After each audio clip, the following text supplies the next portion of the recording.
Hello and welcome. This is Renegade Files episode 50, Conspiracies, Paranormal Experiences, and 2 years of Renegade Files. Once again, we find ourselves at the Pagan Holiday of Mabon, the Autumn Equinox, and another year of Renegade Files cases locked in the Black Cabinet. This show marks our 2-year anniversary, and in honor of that occasion, I offer you the Renegade Files Pledge. I pledge allegiance to the truth and the weird world of Renegade Files, and to the alternative for which it stands, one nation, undercover, invisible, with conspiracies and the paranormal for all. Thank you so much for helping make the show what it is so far, and for exploring with me the bizarre realms of paranormal experiences, unsolved mysteries, conspiracies, and underground culture. I'm your host, Lex Gordon, coming to you from the Jungle Villa Outpost, deep in the Uncharted Tropics. This episode is unscripted and a bit looser because of it, but you can still count on a good time. As a general outline, I'm going to do this in 3 parts. First, I'm going to go over some of the highlights and numbers from our second season and year 2 of the podcast. Nothing too tedious. Plus, I'll give you some stats for the show and my goals and general ideas for the coming year. And I'm not going to edit this to death, so you might hear some breathing or some clicks here and there. In the second part of this episode, I want to tell you a few stories from my own paranormal or unexplained experiences. So, good stuff on the way for that. Stay tuned. These are things I've never shared on the air before. Then, in the last section, I'm going to dive into my conspiracy State of the Union address, where I'm just going to go over the current conspiracy theorist culture landscape and talk about what I think is happening as far as conspiracy thinking going mainstream while simultaneously being marginalized. We'll look at why that may be. We'll also look at some of the players in the genre, the old guard, who's holding the real deal down now, and who are some of the conspicuously successful new players on the field, and why that matters. We're just going to look at what's going on right now in the space with a critical eye a bit, because I feel like it's important as we move ahead, for both you and I as free thinkers, and for Renegade Files as a show. What I'm thinking, where we're going to go from here, all of that. So stick with me until the end, and we'll have some good old-fashioned, weird-style fun.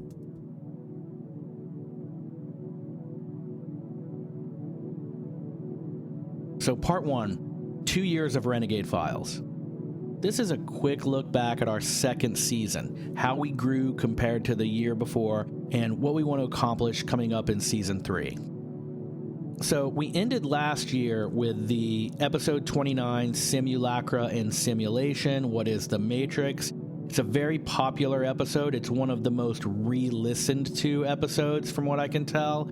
People seem to like the show. It's a deep dive, it's really complex, but it was also really fun to do. If you haven't checked that one out, go back and listen to Simulacra and Simulation, What is the Matrix?, which dives into the idea that we've built such a construct of symbols in our society for communicating that those symbols now refer back to other symbols, and we're trapped in this loop where reality sort of escapes us. It's very interesting, very deep, and real heady space in that episode. I'm not going to go over all the episodes that we did in the year, but just a few of the highlights. So that's where we started out, or where we left off last time. We did Nikola Tesla. That was really cool.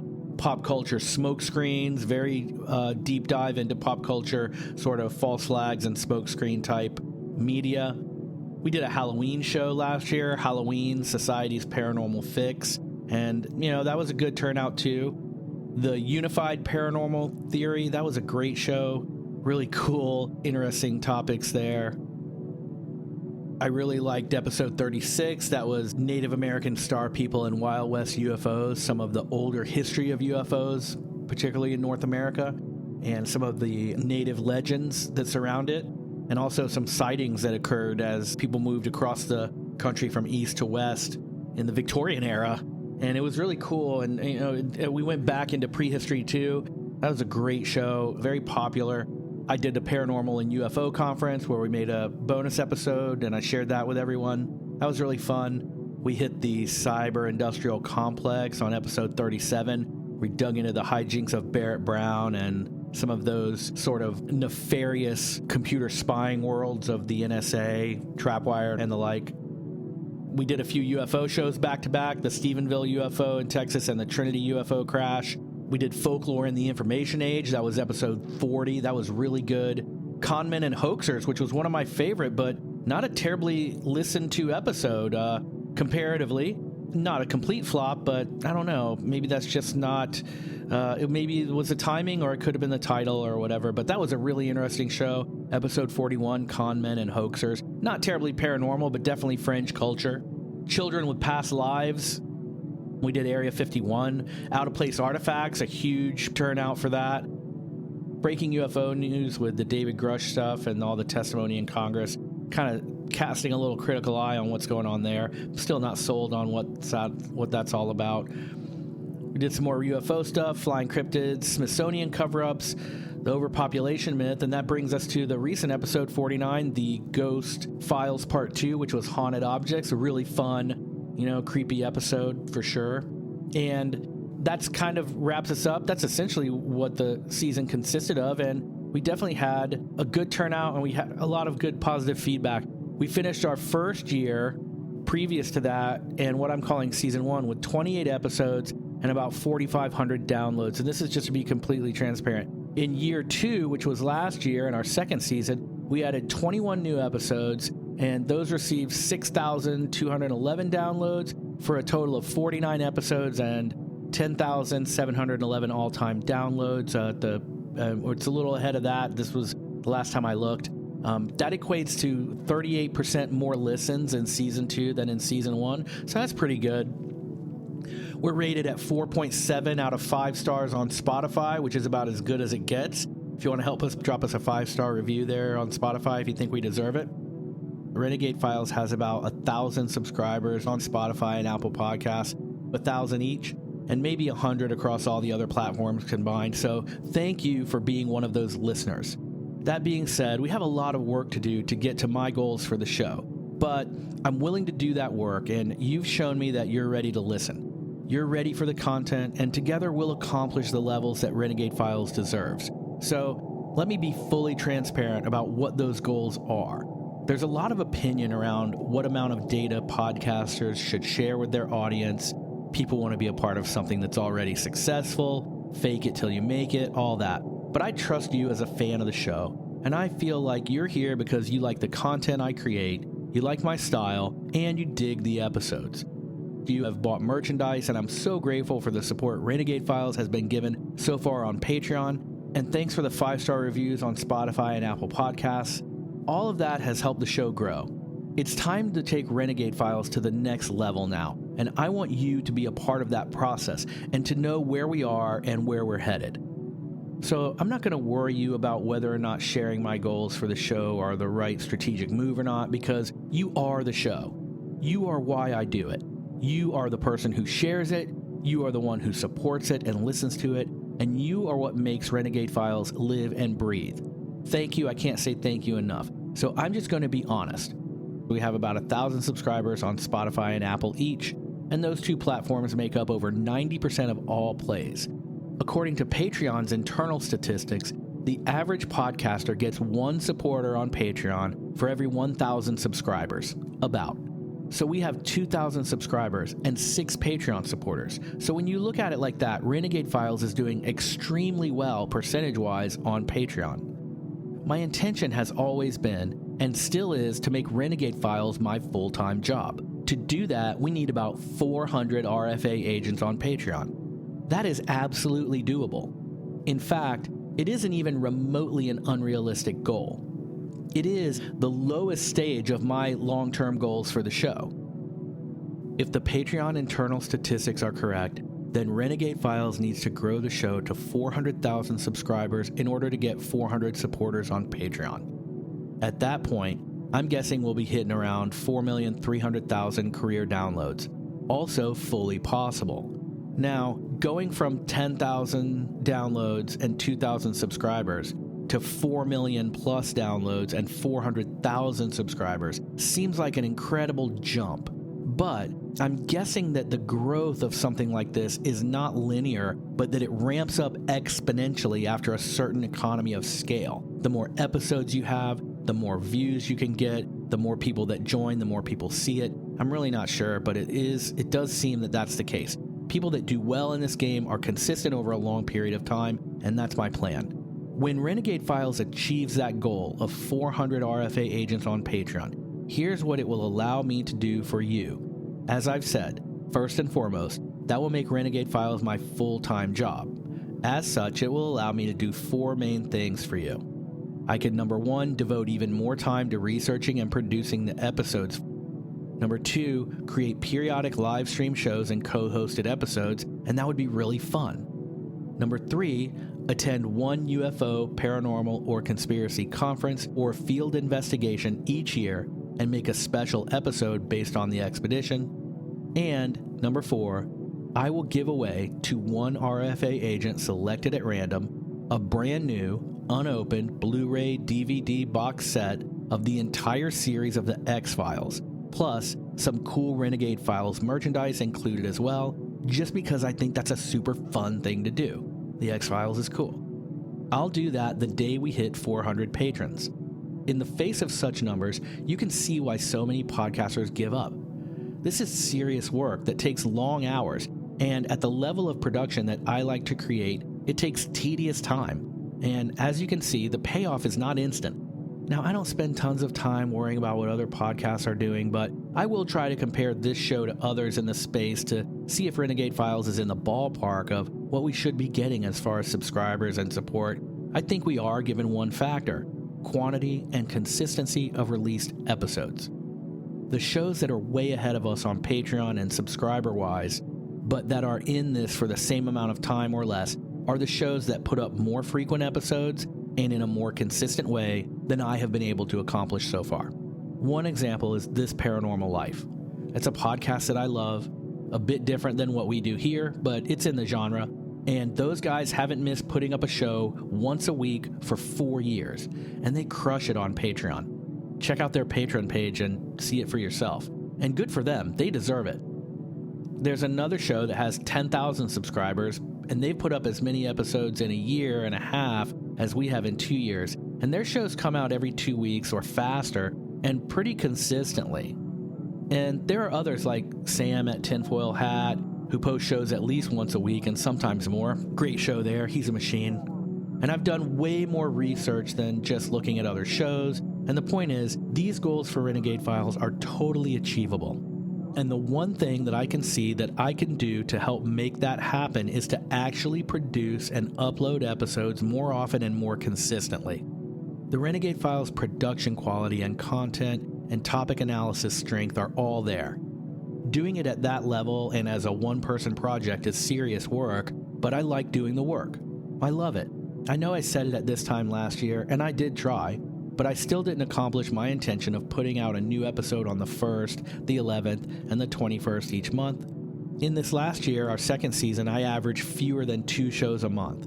And there were a few months that I only posted 1 show. That's exactly why we're not at the numbers for subscribers and patrons I wanted to be at this stage. I accept the responsibility for that. I own it in the most humble way. I don't have any excuse, but I did post 3 shows a month when we started out, and I know I can do it again, and I think it's one of the critical success factors that will determine if the show hits its goals I've set or not. We have some big topics to dive into this season, so the material's there. All I can say is that I'll do my best to deliver 3 shows a month this year, and we'll get back together here in a year to see what the numbers look like then. Enough accounting and statistics and goals, you get it. We've done pretty good. We have room to grow, and we're going to grow the show together. I think we have something unique with the Renegade Files, and it's worth driving it to the level it deserves to attain. So thanks for helping me do that. Okay, so where do we take the show from here content-wise? The general format is here to stay. I like to put a focused intelligence onto the official narratives and find new ways of looking at all the weird things in our world. UFOs, cryptids, ghosts, suspicious deaths, and obvious assassinations, and the world of underground culture like hacking and high strangeness and philosophy that looks at modern paradigms. It's a wide net, but a fun world, and we're going to keep diving into those unexplained mysteries and bizarre cultural phenomena, so cool. I know you love all that stuff. I love it too. It's why we're here. This year, I want to get into some of the big hits like JFK LHO, crop circles, Mandela Effect, CERN, Roswell, and a lot of those will be multi-part series that I'll post back to back.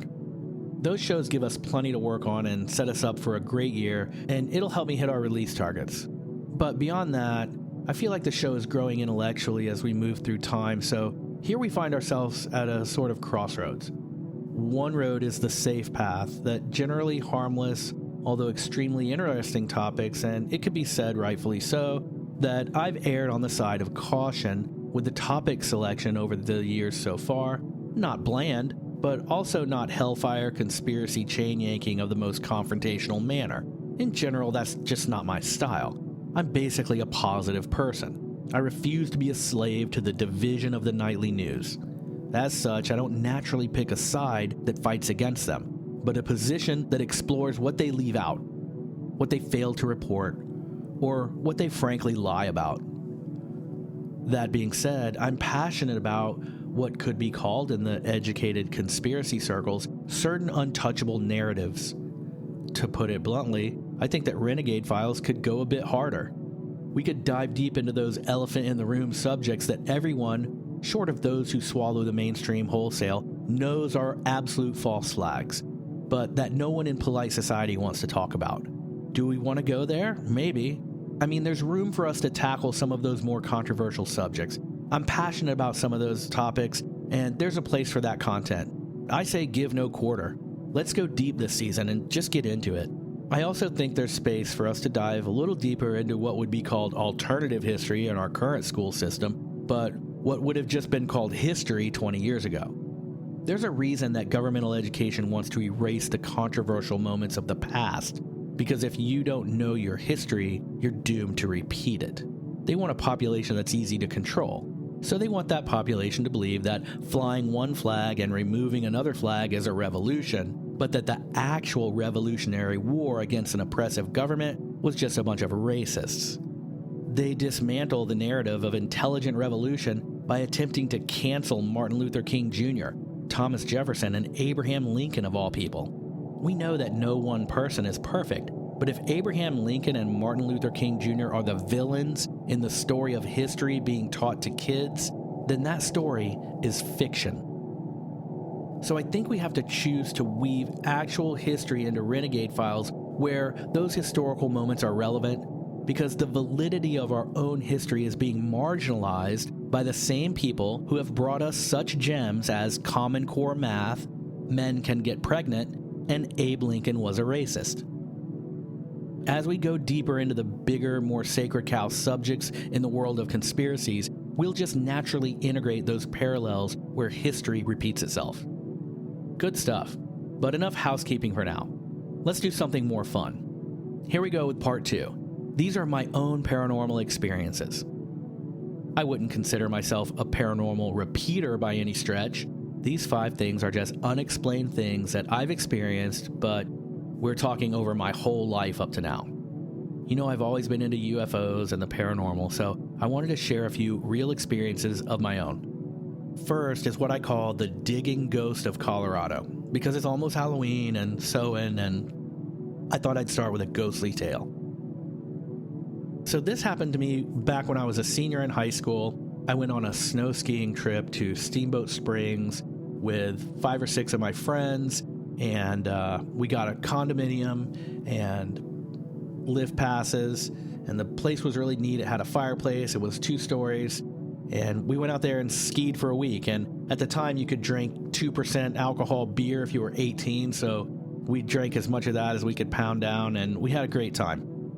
So the condominium that we stayed in was in a complex of several condos, and they were sort of all these, maybe townhouse is the better word. They were all separate, but 0 lot lines, and just these little 2-story buildings that were back to back, and it was very nice. It wasn't an old, creepy, haunted looking place. It was relatively new at the time, and it was 2 stories, a fireplace, a living room, and a kitchen, and maybe a bedroom downstairs and 2 or 3 bedrooms upstairs. all of us had our own bed, and a couple of them had their own room. I don't really remember. But where I was staying was in the downstairs bedroom with a buddy of mine, and there were 2 beds, and they were underneath a window. And, when we first started, everything was normal, but as we were there, we would come home and find weird things, like the heater would be turned on to 90 degrees, or all the lights would be on, or all the lights would be off, or the TV would come on by itself, or a lamp would shut off. And we really didn't think anything of it because it didn't happen in rapid succession. It was just over the first 2 or 3 days that we were there, we noticed these weird little things, but no one really mentioned it, I don't think.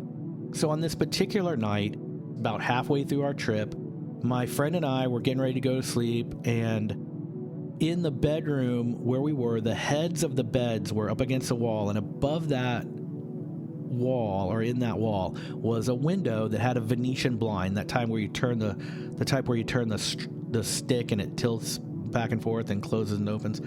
And so as we're laying there, I think one or the other of us mentioned that, dude, why is the blinds moving? And it started to move back and forth as if the wind was blowing it. The window wasn't open, the air wasn't blowing in there, and it was just gently rocking back and forth. And then we heard some scraping or some sort of commotion outside, and we both sort of climbed up out of bed and stood up and looked out the window, or kneeled up on our beds and looked out there. And the way that the condo was situated was that the windowsill of this window was just a foot or two above ground level on the outside if you're outside. So the downstairs was at least sunken into a hill that was on the back side of the building, I think. And as we looked out, sort of peering through the strips of the Venetian blind, peeking out like you do, we saw someone out there digging. And after we looked, you could see there was some lights from the neighboring buildings on the exteriors, and it looked like an old man, sort of in rumpled, like old-fashioned farmer clothes or something, and he had a shovel and he was digging a hole right outside of our window. And we watched, and he dug, and it was very unusual, just this methodic, plodding digging. My friend and I were like, what the hell is that guy doing? It wasn't super late, but I would say it was midnight around, and finally, my friend said, let's just go out there. Okay, let's go out there and look and ask him what he's doing, and who cares? And, we were high school seniors, full of energy, and we both thought that would be a good idea. So we got up, we walked to the front door, we put our snow boots on. We didn't have any weapons, so we just grabbed ski poles that were leaning up against the door. I don't know why. Walked around the corner, turned the edge and down the side of the wall, went to the window. No one was there. And when we got there, not a footprint in the snow. Not a hole, no shovel, nothing. Pristine, clean, fluffy white snow under the window where we had just stood on the inside and watched this old man dig with a shovel for 5 or 6 minutes, tossing snow, us watching the snow fly, us seeing the shovel go deeper and deeper, and yet when we came around there, nothing. My friend and I both freaked out. You can ask him to this day, he'll tell you the exact same story. No, everyone said we were full of it, but absolutely we saw it.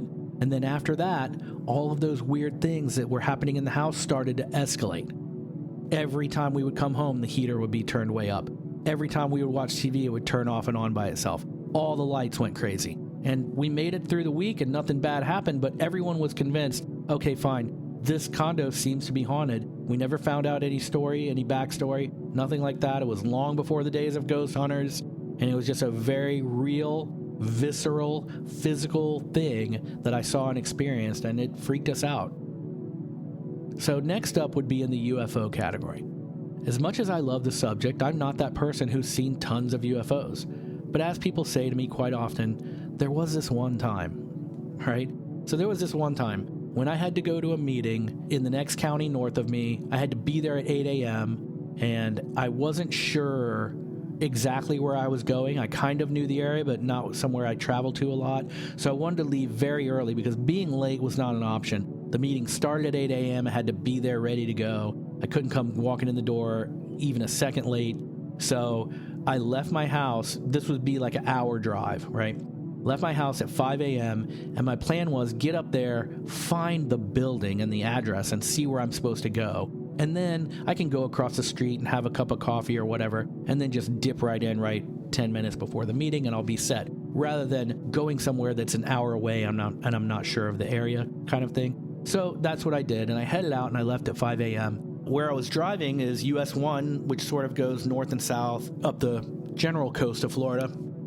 So I'm driving along, and I notice out of the left driver's side window in the sky, ahead of me a little way, something orange in the sky. And at first, I just glanced at it and I kept driving. And then as I drove a little further, I saw that it was still there. And so I looked at it again, and sure enough, it's this glowing sort of orange object. And so I rolled down my window. It was kind of a cold time of year for where I am, so that means it was 60 degrees. Roll the window down so I can get rid of the glare from the interior lights and that sort of thing, get a better look at whatever it was. And it was just hanging in the sky. It was, by my estimation, I would guess to be maybe 1,000 or between 1,000 and 2,000 feet in the air. Hard to tell because I had no idea how close or far it was. So the closer it would be, the lower it would have been, and the further away it may have been, it would be potentially higher in the sky, at least off the ground. But I had no way of telling. If it was about the distance away that I thought it was, which would have been maybe a mile, my guess would be about 2,000 feet in the air. So 4 times as tall as the tallest communication tower you've ever seen, right? 5 or 6 times as tall as a normal cell phone tower on an interstate. Lower than the highest flying jet airliner, about the height of a normal, maybe single-engine plane flying locally. I don't know. And it wasn't moving. It was the color of a campfire, the best way I could describe it. Like when the campfire gets down to where there's still some flames and it's just lazily burning, that orange glow of fire.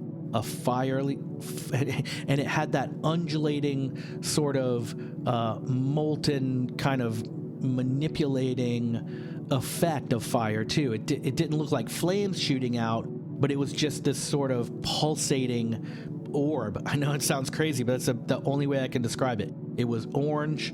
It was glowing. It was undulating. It looked like liquid sort of light inside of something round. And I watched it as I drove for a couple minutes. Remember, I'm driving at the time. There isn't tons of traffic because it was really early in the morning and I wasn't in a busy area. So I was able to look at it, but I still had to look back at the road every now and then. And I would say I watched it for 3 minutes as I drove. It didn't seem to change position in the sky. I wasn't leaving it behind, which is an indication that it may have been a little further away than I thought. Kind of the same way the moon will seem to be stationary.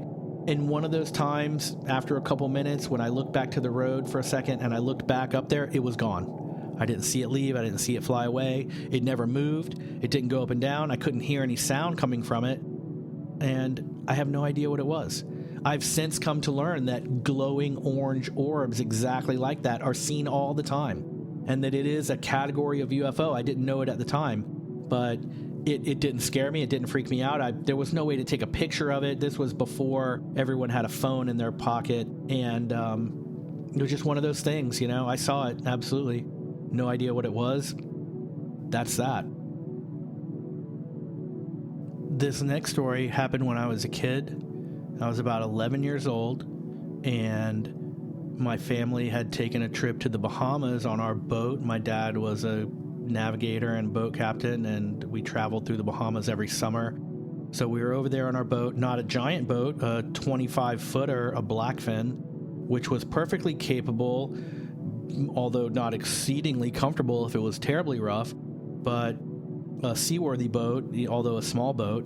And we had taken it to the Bahamas, and we had cruised the sort of south area, Stafford Creek, Hard Bargain, up in there. And we were going from Nassau across the Northwest Providence Channel to get to, I guess, Hopetown and Great Guana out on that end, the Marls. And the Northwest Providence Channel is a very deep channel that runs between Spanish Wells and Cherokee Sound in the Bahamas, and it can be extremely rough. And a storm came up when we were making that crossing, and it was so rough that my dad had to wear a scuba diving mask as he was driving the boat because rain and seawater were just pouring into the boat over the windshield, and we were making our way. It was very rough, very sketchy.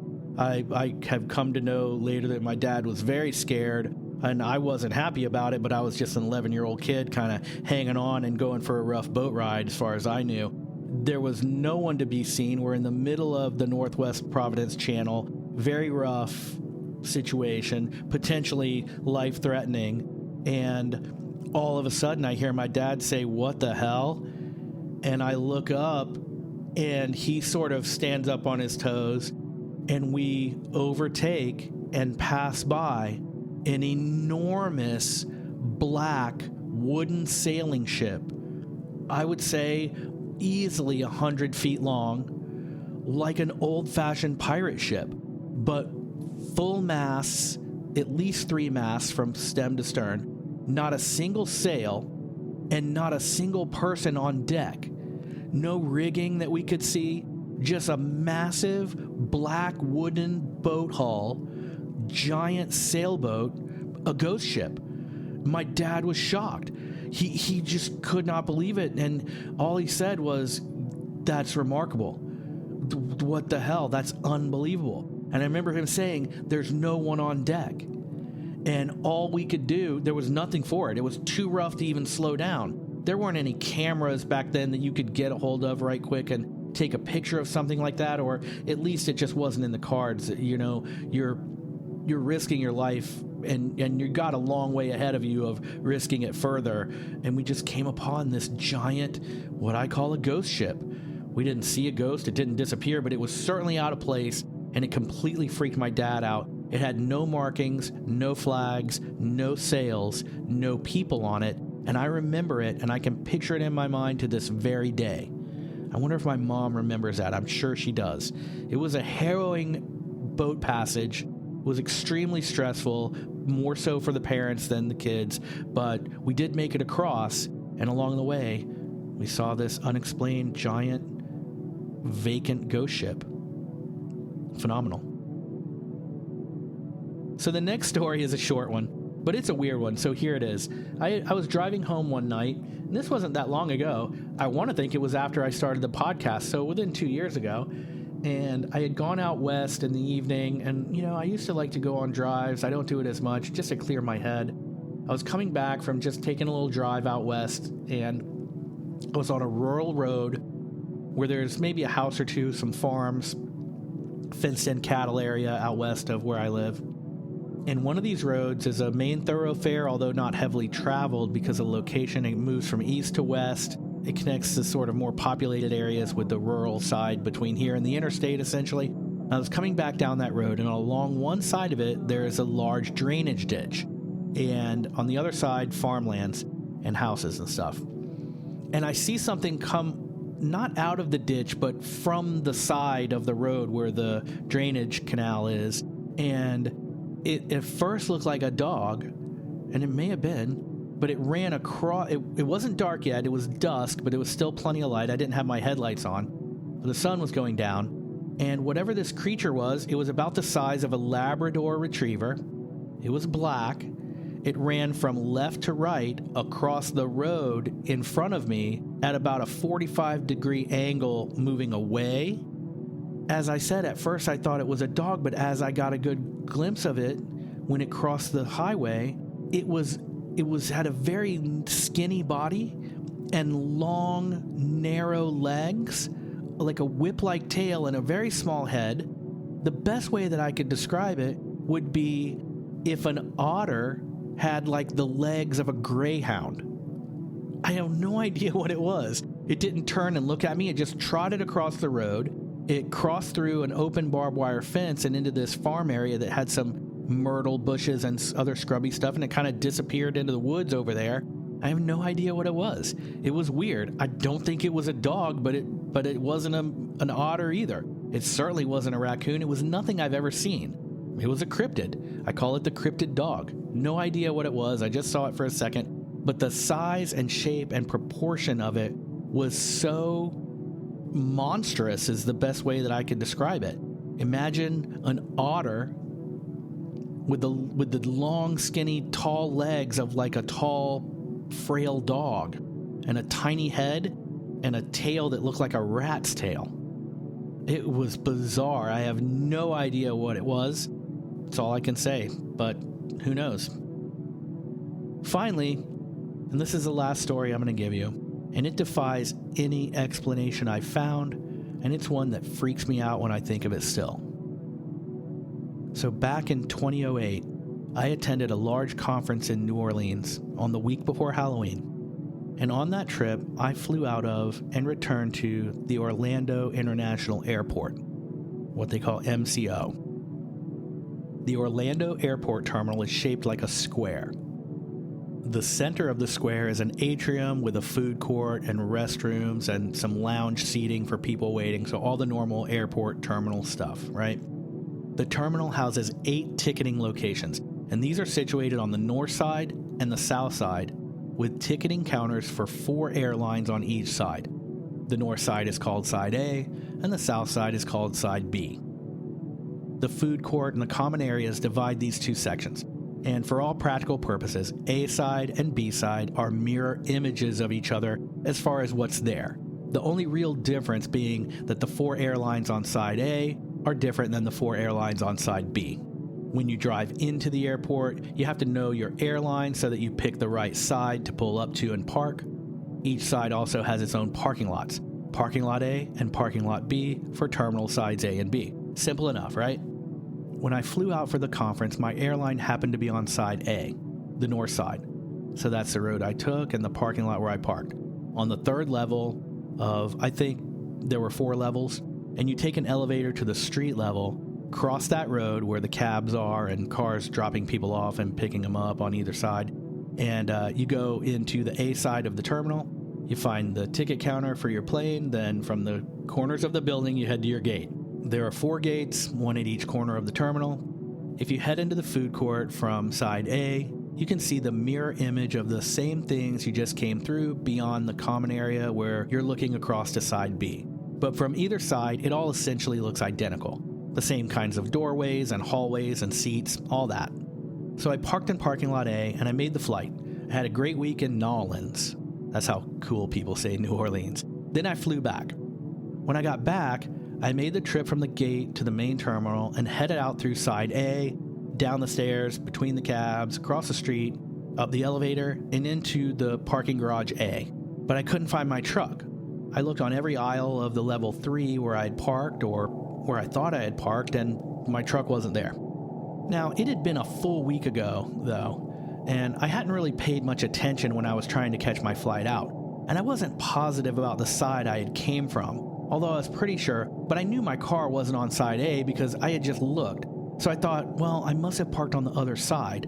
So I left, crossed back down, over the street, back into the main terminal, walked directly through the center of the food court, across to the other side, down those stairs, across that street, up into the elevator, into that side's parking garage, and I was shocked to see that I was again inside parking garage A. Now, it's kind of a far walk. I'm not exactly sure how far, but it's at least 10 minutes because there's some curved hallways and stairs, and it all looks the same except for a few signs. And like I said, I wasn't fully certain it was the same side, and how could it be? So there I was in the parking garage, so I went ahead to look for my vehicle, and again, it wasn't there. This time I also searched the other 4 or however many floors of the parking garage there are, but I couldn't find my truck. I thought I must have gotten turned around somehow, so once again, I crossed back to the street. Along the way, I saw a broom leaning in the doorway to a stairwell on my way to the elevator. I took the elevator down to the road, crossed into the terminal, walked through the food court again, straight ahead, out the doors on the other side, across into that parking lot, and looked up to see the sign, Parking Lot A. No flipping way, it was exactly what I said aloud. And at that point, I was getting physically tired from walking back and forth an entire airport terminal 2.5 times, particularly since this was all happening at the end of a long flight and a week-long trip, and I was already worn out. All I wanted to do was get home.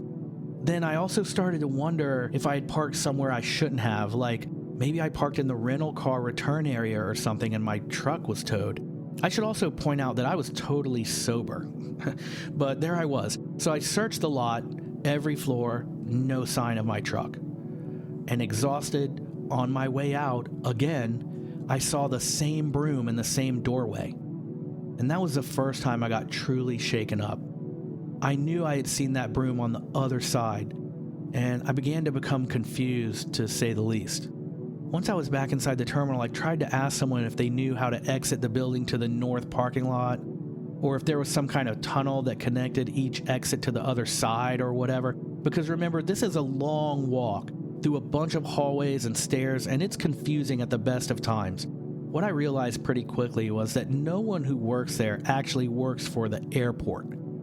They work for Delta, they work for Jiffy Cab or Wendy's or any of the other businesses located at the airport, but none of them know anything else about the building that they can or are going to tell you, so I was on my own. All I could do was cross the terminal again, which I did, take the long walk down the stairs, through the hallways, across the street, up the elevator again, to find myself in, once again, parking lot A. And I dragged myself up every floor and down every row, and my truck was not there. So I stumbled back into the terminal, physically and mentally exhausted, in the literal meaning of the word exhausted, to the point where I was delirious. I was seriously worried for my mental and physical well-being. And nothing like this has ever happened to me before. I plodded back across the atrium, walking toward the other side of the terminal. I made it out and into, once again, parking garage A. And on every floor, no truck. So I turned around again.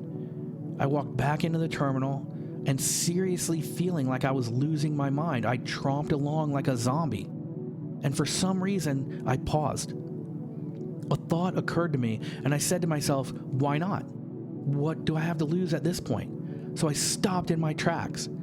I did a 180-degree turn, and literally laughing out loud like a deranged mental case, I walked back out of the building from the direction I had just come from. Everything looked the same. Same hallways, same stairs, street, same elevator, same parking garage side A signs. But this time, no broom in that doorway. And I felt this glimmer of hope. And on the third level, there was my truck in the exact spot I had left it a week ago. I could not comprehend what had just happened to me, and I didn't care. My truck started right up and I drove out, paid the man at the gate, and headed home. I had walked back and forth across that terminal and crossed inexplicably into the same parking garage over and over for longer than it had taken me to fly from New Orleans to Orlando. When I stopped in the middle and turned back around to go the opposite way I just came, I went back into still the same parking garage, and there was my truck. I've only ever told that story to a few people. I call it the airport space-time fluctuation. And it's an experience that I pray I never have to go through again. So this brings us to part 3. Lex Gordon's Conspiracy State of the Union. A conspiracy theorist is someone who can observe the culture and its catalyzing events, and within those recognize patterns, identify connections, and understand context to the degree that the resulting conclusions or possibilities supersede coincidence and illustrate alternative viewpoints whenever the official narratives fail to satisfy logic. Now, we need conspiracy theorists because we need free thinkers to analyze what's going on in the world, because the news just doesn't give us a full picture. They give us spin, they give us agenda, they give us their own side of everything. Sometimes it's right, sometimes it's wrong. It's by and large always negative. It drags you down, it puts you in a box, it divides you against your neighbor, it makes us fight each other. It's preposterous. I refuse to engage. Now, what's happened is the democratization of the tools and platforms of publishing and reaching a wide audience have given rise to podcasting and other forms of media that are socially driven and user content created so that we can all have a voice, or at least people who make the effort can. And it isn't always a good thing, but it's better than stifling communication. So that's that. Mainstream media has traditionally vilified these people because they like to be the gatekeepers of knowledge and information. Simple as that. So who were the OGs? Bill Cooper, crazy, no doubt, but not always wrong. Jim Marrs, absolutely. Jim Marrs, he dove into JFK. His books are outstanding. He was a great guy. He was the real deal. And a lot of things that he said that he said that have come to pass. There's also Dave McGowan. You know I love Dave McGowan if you listen to our Laurel Canyon conspiracy episode. A fascinating researcher, all-around good guy. The greatest of all time, Art Bell. None of us would be here doing this content if it wasn't for Art Bell. He paved the way into the world of weirdness. We all owe him a debt of gratitude. You can find all the Art Bell shows on the archives, Google Podcast Archives, and it's worth going back and listening to. They do play it as reruns on some AM radio stations late on Saturday night if you hear his old shows. Pretty cool. Art Bell's the king. I love the guy. Then we have Wave 2. So Wave 2 of the conspiracy theory community would be like Daniel List, dark journalist. He's definitely holding it down. Gordon Rochford, those conspiracy guys, fantastic, huge monster podcast, and rightfully so. I always mention Sam Tripoli, Tinfoil Hat. There's also Michael Parker. He's kind of like between the newest crop and the old guard, but definitely if you can find some good vintage Michael Parker, the guy's outstanding. He interviewed Dave McGowan, among other people, and he's just such an affable, sort of positive, really intelligent person. I always felt like he should have been bigger, like he never quite got his due. And maybe it'll come, you know, he's still around there, he's still out there. Definitely a valid voice in the world of alternative media. Check out Michael Parker if you never have. Also, Richard Hall. Richard Hall sort of at that same Michael Parker level where he's known by certain people, but he's not like a household name, but super intelligent, really clever, and witty sort of observer of the culture and caller out of BS. I like Richard Hall.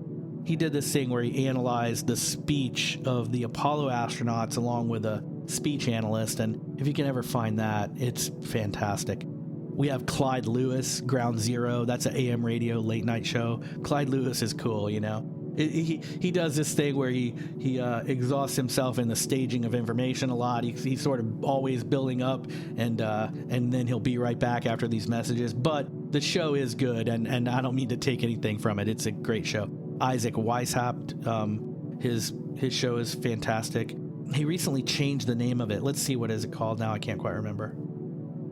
Okay, Isaac Weishaupt's show is called Occult Symbolism and Pop Culture.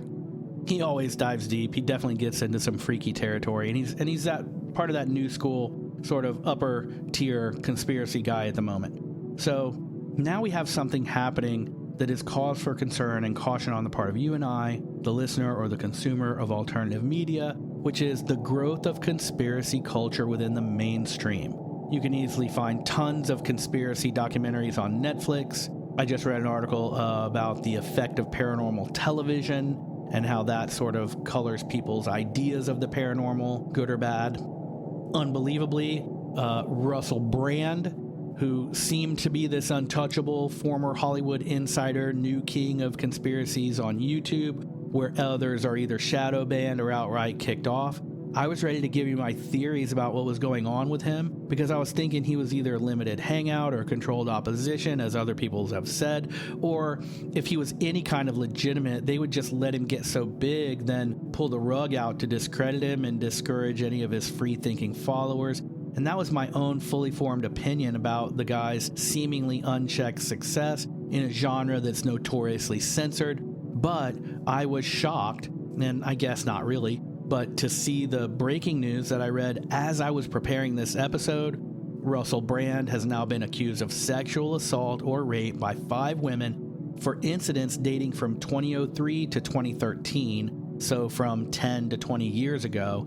None of the women have been identified, and Brand has not been charged with any crimes. But even so, YouTube has demonetized his channels, including his main show that has over 6 million subscribers. And according to YouTube, they did it because Russell Brand no longer meets their criteria for content creators. And that's a pretty wide net. That means they don't have to give the guy back. It doesn't say they did it because he did anything wrong. They just said that he personally doesn't any longer meet their criteria for their community or whatever. He was also dropped by his talent agency. His current tour was canceled, and his content was pulled from some other outlets, like a few BBC apps or streaming services or whatever. Now, my honest and truly believed disclaimer is that any assault is a violation of your freedom to not be coerced. and that sexual assault is a violent crime to be taken seriously. But when you have accusations, no accuser identified, no trial, nothing formal, just an allegation on some TV show, and the accused is denying it very passionately and intelligently, you can watch his video while it's up of him saying, absolutely not. I was promiscuous back in those days, and I've been open about it, and he even says maybe too open, and he has witnesses that can contradict what these accusers are saying of him, maybe where they were when he was there or not, I'm not sure. But it results in him being demonetized by his biggest platform and dropped by his agency and other media companies all instantly, just based on an accusation. So you have to question the timing when these are about things that literally happened as far back as 20 years ago.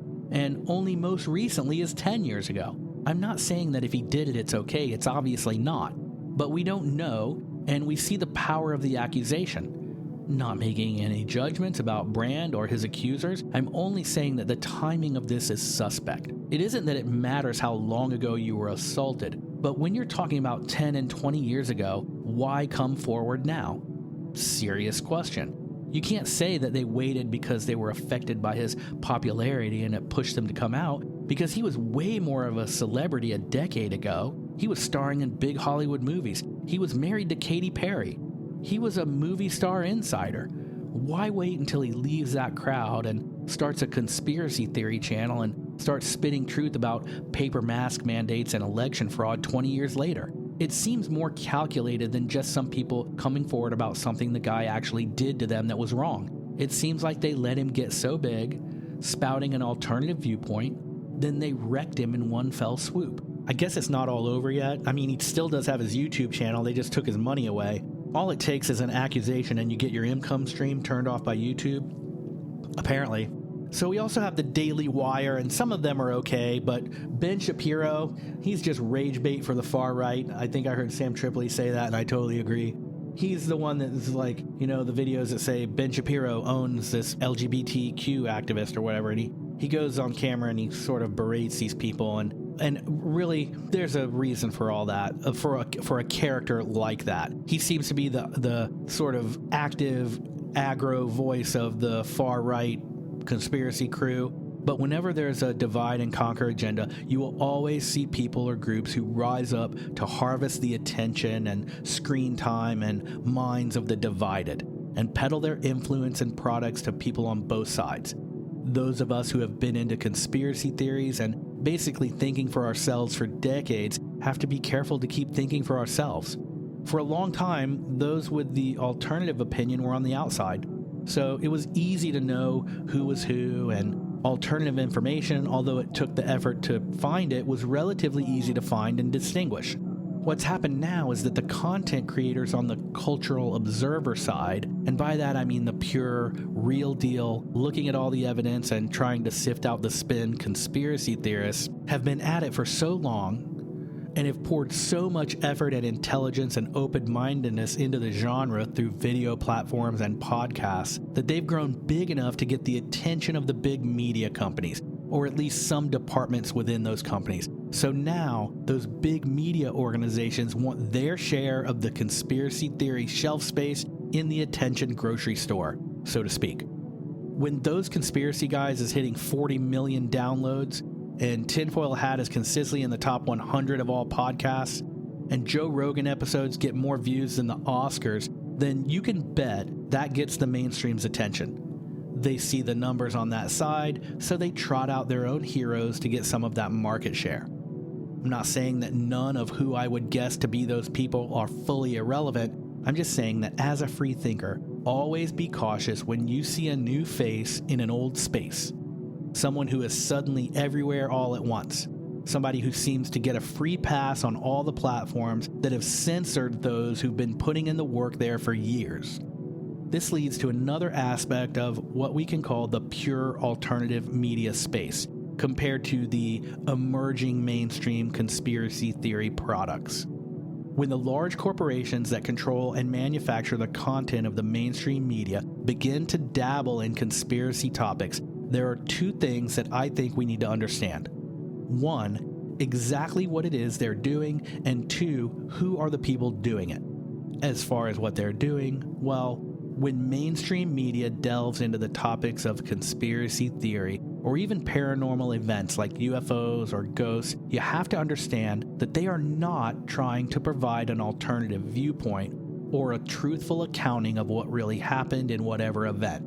That's what the pure alternative media, the real cultural observers, and the old school conspiracy heads do. But when mainstream media delves into the topics of conspiracy theory, they are trying to capture some of the market share of that audience, influence anyone who might be on the fence, and flood the space with their own traffic to marginalize the independent researchers and reporters, and even the free thinkers. So let's be aware of that. One of the funniest things I've heard was on one of the big streaming platforms, on their own branded conspiracy theory show, and in the intro to the podcast episodes, the hosts say that they just want to be clear that they are not conspiracy theorists. So if you're not a conspiracy theorist, why are you hosting that show? Which brings us to the second thing, and we need to understand when it comes to this sudden love affair with the conspiracy theories that the mainstream seems to have developed, and that is, who are the people doing it? Before we get into that, let's clarify that I'm not talking about who these individual people are. Maybe a few of them, but this is just a general observation of what's going on at those levels as far as big media is concerned. To do that, we need to understand a phenomenon that occurs as organizations grow larger and larger. This is something that Christopher Knowles talked about with Sam Tripoli on episode 611 of Tinfoil Hat. That is, when we look at these large media properties and productions, we assume that because those in charge of those at the forefront are parts of this giant, successful, far-reaching machine, that they have the intelligence to back it up, and increasingly we see that they do not. There's a reason for that. When systems and organizations become so complex and so large, they succeed by inertia and economies of scale. At those levels, if you are someone with any kind of free-thinking intelligence, you're just going to get marginalized out of the system. Very large organizations with millions or billions of dollars in cash flow don't need someone concerned with truth, accuracy, efficiency, improvement, or streamlining of the process. Those types of people just rock the boat, and giant media machines become concerned with maintaining their power and influence, and they do that through stability. Ultimately, stability is maintained through mediocrity. Mediocrity becomes the norm, so we see things like no innovation coming out of Hollywood for 20 years, just endless remakes of old movies, or live-action portrayals of comic books that have already been written. Ideologues at the top supported by yes men all the way down until we get vegan politics inserted into Star Wars films. This leads us into the question of, are we seeing the implosion of legacy media and the widespread influence that they have wielded over the last century? When people say things like huge TV and cable networks or the top 5 big tech giants are too big to fail, think about it like this. Where's Blockbuster? Where's Oldsmobile and Pontiac? Where's the music video industry of first-gen MTV? Where is Sears? In fact, where is the mall? Enormous companies, entire industries, gone. So it's possible that what we're seeing is the last death rattle of the giant media companies, or at least of their influence. We have Hollywood strikes. We have independent people with iPhones making polished movies that are better than anything Hollywood has put out in a decade. And it's because big companies have to deal with unions and have to deal with bureaucracy and have to deal with dancing around not offending somebody by saying one wrong word, whereas an independent creator can just put the content out. And I think we're moving into the realm of independent creators. And make no mistake, the legacy media will always try to marginalize those independent creators. So help me be an independent creator, and I'm there for you and I'm there with you. I'm glad to have you as part of the show. You know it. So that's the end of this one. I hope you enjoyed it, a little bit different. Thank you so much for being a part of the Renegade Files crew.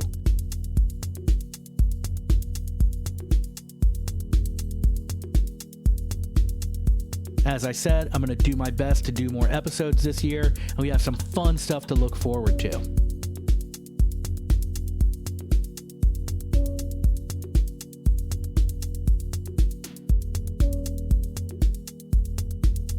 Subscribe or follow the show now so that together we can meet here, and I'm going to go ahead and say it, every 10 days to explore the deepest covert stories where logic clashes with the official narrative.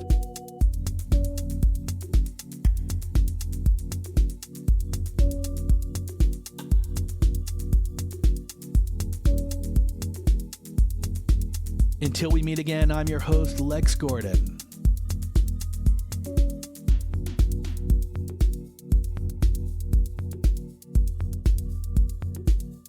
Stay wild, survivor child.